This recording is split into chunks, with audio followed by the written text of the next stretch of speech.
Di balik pagar kayu tua yang ditumbuhi lumut, sebuah kehidupan berlangsung tak kenal henti. Di antara ratusan santri yang khusyuk menghafal kitab, berzikir, dan membersihkan lingkungan pondok, ada satu nama yang sering kali disebut dalam nada marah, Raka. Santri asal Gunung Muria itu memang berbeda. Ia tampan, cerdas, tapi punya lidah setajam sembilu dan sikap yang kerap menentang. Julukannya di kalangan teman-temannya santri beling. Bukan tanpa sebab, ia sering kabur dari kelas, memanjat pohon mangga hanya untuk menghindari pelajaran, dan bahkan pernah berani memotong khutbah ustadz dengan pertanyaan yang menyudutkan. Kalau Allah itu maha mengetahui, kenapa kita harus diuji? Katanya lantang dalam pengajian tafsir, membuat Ustadz Mahfuz yang sabar pun menghela napas panjang. Namun siapa sangka, si santri beling ini menyimpan luka dalam yang tak banyak orang tahu. Ia datang ke pondok bukan karena panggilan hati, tapi karena wasiat ibunya yang wafat 5 bulan sebelumnya. Sejak kecil, Raka sudah merantau bersama ayahnya yang keras dan nyaris tak pernah menyebut nama Allah. Dunia Raka adalah dunia perlawanan, dan Pondok Al-Muhtadin adalah penjara suci yang dipaksakan kepadanya. Suatu malam di Masjid Tua Sunan Kudus, Raka duduk termenung di pelataran masjid. Ia sering kabur ke sana setiap kali hatinya penuh. Masjid itu memiliki aura yang sulit dijelaskan, seakan waktu melambat dan suara hati terdengar lebih jernih. "Kenapa kamu tampak gusar, nak?" Suara tua itu mengagetkan Raka. Seorang lelaki berjubah putih, berjanggut tipis, dan bermata tajam tapi menenangkan, berdiri di hadapannya. Raka tak pernah melihatnya sebelumnya, tapi merasa aneh dan juga familiar. Karena semua orang di pondok itu munafik, jawab Raka ketus. Mereka bicara tentang surga tapi sibuk membangun citra. Aku muak. Lelaki itu tertawa pelan, kau punya mata yang tajam, tapi hatimu masih kabur, nak. Kau mencintai kebenaran, tapi belum tahu cara mencarinya. Raka mengernyit, dan siapa Anda? Mau menasihati seperti mereka juga? Aku cuma penjaga masjid ini. Tapi dulu, orang memanggilku Sunan Kudus, jawab lelaki itu dengan nada ringan. Raka tertawa sinis, Sunan Kudus. Ya, pasti. Lalu saya juga Sunan Kalijaga. Namun malam itu, hal aneh terjadi. Angin mendesir membawa aroma bunga Kamboja, dan pelataran masjid seperti berubah suasana. Wajah lelaki itu memancarkan ketenangan yang tak bisa dilawan oleh logika. Besok, pulanglah ke pondok, ambil air wudhu, dan jangan bicara selama sehari. Biarkan telingamu yang belajar, kata Sunan Kudus sebelum menghilang begitu saja, seperti ditelan kabut. Besok paginya, entah kenapa Raka mengikuti saran itu.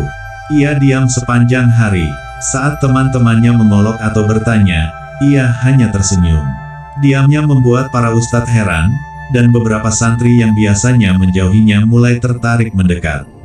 Sore harinya, ia mendengar suara merdu melantunkan syair Imam Syafi'i dari aula perempuan. Ia mencuri pandang lewat celah dinding dan matanya membeku. Di sana berdiri seorang gadis bersorban putih, wajahnya bercahaya, suaranya jernih dan penuh makna. Ia adalah Alia, anak perempuan Kiai Rofi, pemimpin Pondok Al-Muhtadin. Dan untuk pertama kalinya dalam hidupnya, Raka tidak ingin melawan apapun. Ia ingin memahami. Pagi setelah malam cahaya itu, Raka terbangun dengan perasaan aneh. Udara terasa lebih segar dari biasanya. Ia masih mengingat jelas pertemuannya dengan lelaki berjubah putih yang mengaku sebagai Sunan Kudus. Kilatan cahaya dari tubuhnya, tatapan tajam sekaligus lembut, serta kalimatnya, biarkan telingamu yang belajar. Hari itu, untuk pertama kalinya dalam hidupnya, Raka menahan lidahnya. Ia diam selama sehari penuh. Para santri heran. Ustadz Mahfuz memandangi Raka dari balik kitab tafsir Jalalain dengan tatapan penuh tanya. Tapi tak ada satupun yang bisa menebak bahwa dalam diamnya, Raka sedang bergulat dengan dirinya sendiri. Sore itu, Ustadz mengadakan halakoh dadakan. Tema kajian ikhlas dalam menuntut ilmu. Saat para santri memberi komentar, Raka hanya mencatat. Tangan kirinya memegang pena, Tangan kanannya meremas buku kecil pemberian ibunya dulu, yang baru kini ia buka. Seketika ia tersentak. Pada halaman pertama, ada tulisan tangan. Nak Raka, jika kau marah pada dunia, jangan bakar hatimu. Bawa marahmu ke ilmu, karena ilmu akan mengubahnya menjadi cahaya. Ibumu. Air matanya menggenang. Ia menunduk dalam, lalu menulis dua kata. Aku siap. Beberapa hari kemudian, ia kembali ke masjid tua, berharap bertemu lelaki berjubah putih itu. Tapi tak ada siapa-siapa. Hingga dari balik tembok, suara halus memecah kesunyian. Kau mencari beliau. Raka menoleh. Seorang gadis berjilbab putih berdiri sambil membawa kitab taklim muta'alim. Wajahnya lembut, namun mata menyimpan kecerdasan yang membuat Raka kaku sejenak. Maaf, saya hanya duduk saja, kata Raka, agak terbata. Aku Alia, putri Kiai Rofi. Beliau tahu kamu sering ke sini, ujarnya. Katanya, jangan mengejar Sunan Kudus, tapi kejar ilmu yang ia wariskan. Lalu tanpa berkata banyak, Alia meninggalkan Raka dengan kitab yang ditinggalkan di depannya. Sampulnya bertuliskan, Jalan Para Pembangkang yang Bertobat. Hari-hari berikutnya, Raka berubah. Ia mulai duduk di barisan depan. Ia tak lagi membantah, tapi bertanya dengan sopan. Ia membantu di dapur, membersihkan kamar mandi pesantren, dan bahkan memarahi santri yang membuang makanan. Loh, ini beneran Raka? Celetuk temannya, Adit. Iya, kayaknya dia habis kena petir ilmu, jawab santri lain bercanda. Tapi perubahan itu tidak diterima semua orang. Santri senior bernama Zidan, yang sudah lama tidak suka dengan Raka, menantangnya berdebat di depan Ustadz Mahfuz dalam kajian terbuka tentang kepemimpinan dan etika santri. Tapi malam itu, Raka hanya menjawab satu kalimat. Aku tak ingin menang debat, aku ingin menang atas diriku sendiri. Ustadz Mahfuz terdiam, para santri terpana. Zidan sendiri tak bisa membalas. Di malam hari, saat Raka selesai membaca kitab peninggalan Alia, angin berdesir pelan. Ia menengadah. Cahaya bulan masuk lewat celah jendela kayu. Lalu terdengar suara lembut. Ilmu tanpa adab adalah kesombongan, adab tanpa ilmu adalah kelemahan. Kau akan memimpin suatu hari nanti nak, tapi jangan pernah melupakan malam-malam begini. Tak ada siapapun di kamar itu. Tapi Raka tersenyum. Beberapa minggu kemudian, Kiai Rofi memanggil Raka ke ruang tamunya. Di sana sudah ada Alia, duduk bersimpuh dengan wajah tertunduk. Kiai berkata, ilmu dan adabmu sudah menembus dinding yang dulu keras. Sekarang, kau harus memilih, lanjutkan jalanmu sebagai santri, atau siapkan hatimu sebagai pewaris tanggung jawab. Raka menatap Alia. Dalam diam mereka saling mengerti. Ia menjawab mantap, saya akan lanjutkan Kiai. Sebagai santri, dan sebagai penjaga warisan. Suasana pendopo Kiai Rofi, menjelang Ramadan. Langit Kudus mulai kemerahan, suara burung-burung sore menggantung di udara. Di pendopo pondok yang megah namun sederhana, Raka duduk bersila bersama Kiai Rofi. Di hadapan mereka terbentang kitab kuning, namun pembicaraan mereka jauh dari sekadar fikih. Raka, ujar Kiai Rofi, kau tahu, memimpin pondok bukan hanya soal ilmu, tapi juga soal hati. Dan hati manusia paling rapuh jika menyentuh dua hal, kekuasaan dan perempuan. Raka menunduk, jantungnya berdegup lebih kencang. Dan kau tahu, Alia adalah anakku satu-satunya. Ia tidak sekadar anak Kiai, ia bagian dari nyawaku, lanjut sang Kiai. Raka hanya menjawab lirih, saya tidak pantas Kiai. Tapi Kiai Rofi tersenyum. Justru karena kamu berkata begitu, kau pantas. Lalu ia berdiri. Tapi sebelum semua itu, kamu harus melewati ujian terakhir, ujian dari langit. Hari-hari Ramadan di pondok terasa berbeda. Raka mendapat tugas membantu mengatur jadwal tadarus santri putri. Itu berarti dia beberapa kali harus berinteraksi dengan Alia, meski tetap berjarak. Di antara tumpukan kitab, jadwal tadarus, dan gelas teh manis, ada percakapan pendek yang membekas. Apa kau pernah ragu, Alia? Tanya Raka saat mereka menyusun pembagian tadarus. Setiap malam, jawab Alia. Tapi setiap pagi aku belajar percaya. Jawaban itu membuat hati Raka makin genting. Ia mencintai Alia, tapi juga takut pada perasaan itu. Ia memilih mencintai dalam diam, berdoa lebih banyak, dan menulis sajak-sajak yang tak pernah dikirim. Malam ke-17 Ramadan, Raka bermimpi. Ia berdiri di padang luas, dikelilingi api. Di tengah kobaran itu, tampak sosok Sunan Kudus berjubah putih bersinar. Raka, warisan bukan hanya pondok, bukan juga perempuan. Warisan adalah cahaya yang kau bawa untuk orang lain. Dan cahaya lahir dari luka yang bersabar. Ketika Raka terbangun, wajahnya basah oleh air mata. Ia tahu, waktunya semakin dekat. Beberapa hari sebelum Idul Fitri, muncul kabar yang mengguncang pondok. Santri beling itu ternyata menyelinap ke ruang santri putri. Ujar Zidan pada Ustadz Mahfuz. Zidan, yang belum menyerah sejak debat dulu, menyebarkan foto buram Raka berdiri di dekat pintu aula santri putri. Padahal, saat itu Raka hanya mengantar logistik tadarus sesuai perintah Kiai. Berita menyebar seperti angin liar.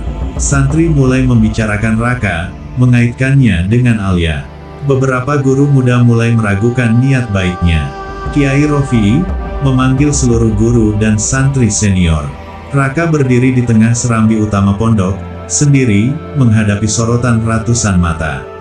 Zidan berdiri dengan bukti, foto, rekaman suara potongan, dan opini. Kalau benar dia berubah, kenapa masih dekat-dekat dengan anak perempuan Kiai? Katanya lantang. Tapi sebelum Kiai bicara, Raka angkat tangan. Tidak perlu pembelaan. Saya akan keluar dari pondok ini, jika itu memang terbaik. Alia yang ada di balik tirai menahan tangis. Tapi Kiai Rofi malah berdiri dan berkata dengan suara menggetarkan. Raka bukan sembarang santri. Ia menanggung fitnah dengan diam, bukan karena lemah, tapi karena ia telah belajar sabar. Lalu beliau menunjuk Zidan. Dan engkau Zidan, belum lulus dari ujian hatimu. Serambi hening. Raka menunduk, tapi kali ini bukan karena kalah, melainkan karena telah menang dari dirinya sendiri. Malam Idul Fitri. Setelah takbir bergema, Kiai Rofi memanggil Raka dan Alia. Tanpa banyak kata, Kiai menyodorkan selembar kertas kepada Raka.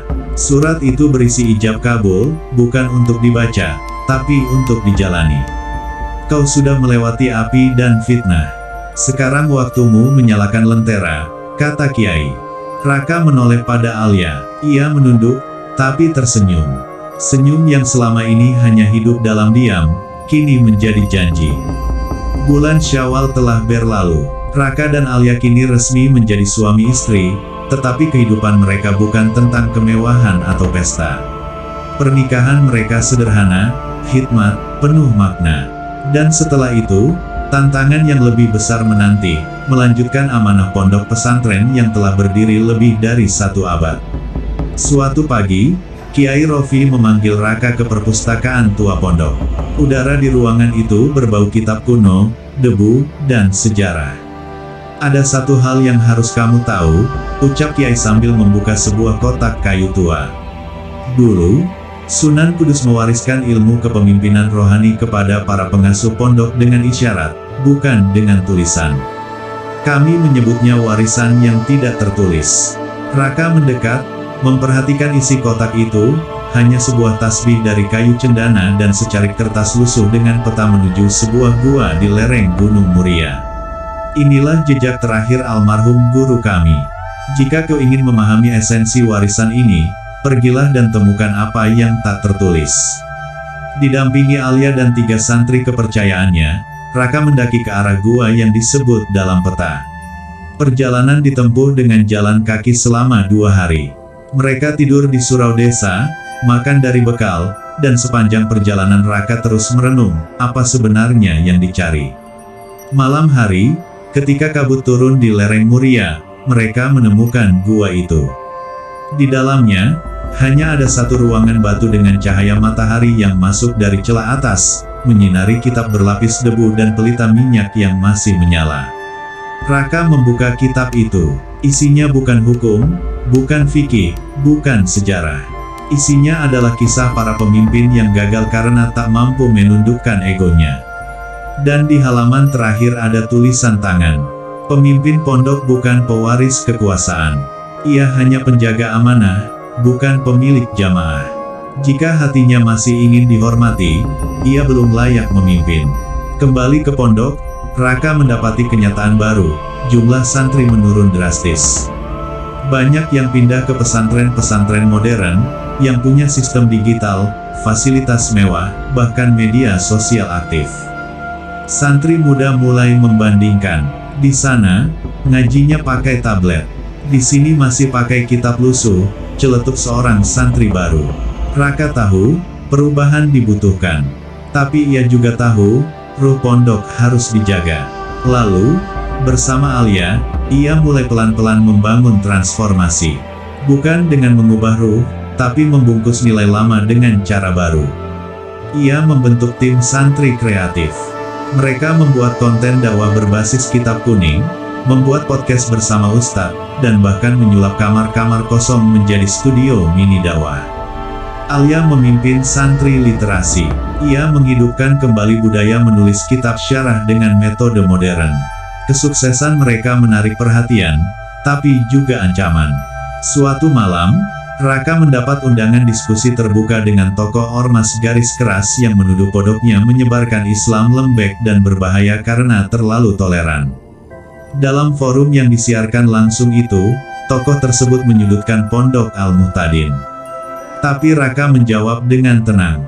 Jika Islam keras, maka Rasul tidak akan menangis ketika ditolak penduduk Taif.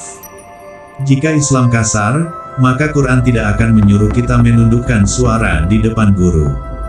Jika kamu anggap lemah itu salah, maka saya akan terus salah seperti Nabi yang memeluk anak yatim. Forum hening. Netizen memblow up video itu. Mendadak, pondok Al-Muhtadin viral. Suatu subuh, Kiai Rofi jatuh sakit. Para santri berkumpul. Pondok menjadi sunyi. Raka duduk di sisi mertuanya, menggenggam tangannya yang dingin. Pondok ini bukan milik siapapun nak, ujar Kiai lirih. Kalau kau anggap milikmu, maka kau telah kehilangan warisan sejati. Dan dengan napas terakhir, Kiai Rofi pergi dalam sujudnya. Malam itu, untuk pertama kalinya, Raka memimpin salat berjamaah di masjid pondok. Suaranya bergetar saat membaca surah Al-Fajr.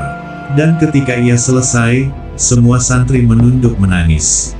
Mereka tahu, pemimpin baru telah lahir, bukan dari darah, tapi dari pengorbanan. Langit pagi di pondok Al-Muhtadin tampak sendu. Sejak kepergian Kiai Rofi, pondok seperti kehilangan poros. Para santri berduka, para ustadz bingung, dan masyarakat sekitar menunggu siapa yang akan benar-benar meneruskan. Raka, yang dulu santri beling, kini duduk di kursi yang dulu menjadi milik kiainya. Tapi ia tak duduk dengan kepala tegak, ia justru lebih sering terlihat bersimpuh di serambi masjid, menyapu halaman, atau mencuci piring bersama santri baru. Dan itulah yang membuatnya dicintai. Namun cinta tak datang tanpa ujian. Karena ketika semua mata sudah tertuju padanya, badai terakhir datang, dan kali ini, bukan dari dalam pondok.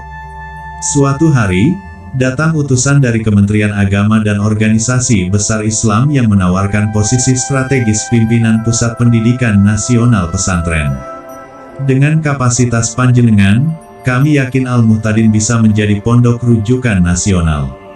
Tapi kami perlu panjenengan lebih aktif di Jakarta. Tinggalkan pondok untuk sementara, ujar salah satu utusan. Alia memandangi Raka ketika surat tawaran itu dibacakan. Raka diam cukup lama, lalu berkata, "Maaf, saya lebih memilih menyapu lantai pondok, daripada duduk di kursi empuk tapi kehilangan ruh pesantren." Ia menolak. Penolakan itu menjadi bahan cibiran di luar. Beberapa alumni pondok yang kini menjadi tokoh nasional kecewa. Raka terlalu sederhana untuk zaman ini, ujar salah satu dari mereka. Tapi saat salah satu santri senior menyampaikan hal itu pada Raka, ia menjawab, "Kalau saya ingin membesarkan nama saya akan terima. Tapi saya ingin membesarkan jiwa santri, bukan nama saya. Namun badai tak selesai di situ. Zidan, santri senior yang dulu menentangnya kini kembali.